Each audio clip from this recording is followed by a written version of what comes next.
You know, as I was driving in here, I was commenting to my wife. I don't know if you go down Rinaldi going here from the north, but as I was going down, I noticed that the Verizon building is completely demolished, and it's just a vacant piece of land, and it's right across from the cemetery. And I was thinking, boy, that would be a nice place to put up a church. And my wife was telling me, church next to a cemetery, that would be an amazing thing. That would be certainly interesting. And I was thinking, you know, during the old days, that's exactly what they did. And you know, in the churches that were built in the early times, the cemetery was in front of the church, not in the back of the church. And there's a theological basis for that. You know why?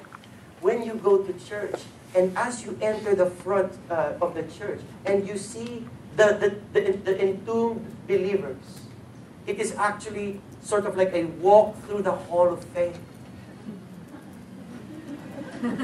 Where you see, well, you know, think about it. See, you find humor in it because you think it's kind of morbid, is it not? It's kind of morbid. Well, it's morbid if this was your home.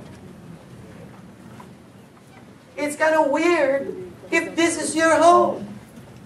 But if this is not your home, those people are mile markers. They're hope. Every tomb is a tomb of promise and hope. Every tomb tells you, oh, he went ahead. He's there now. He's enjoying himself in the presence of the Lord. And here's another one. Oh, I remember him. He was on the third row. And boy, what a lovely character he was. So giving, so generous. And I remember this man. By the time you get the entrance to the church, you're going, Lord, I want to go too. Are you with me? Oh, you're saying, oh, come on, Pastor. That's so hard to see. Oh, but I completely understand where you're coming from. But you see, I'm telling you what the Bible is telling you. Amen? This world is not your home.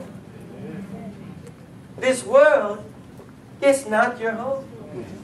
We are here for only a few years. And we will all die. The question is, where will you go after you die? And Jesus says, I have come that you might have life. He's not talking about this life. He's talking about eternal life. You have never really lived until you have died.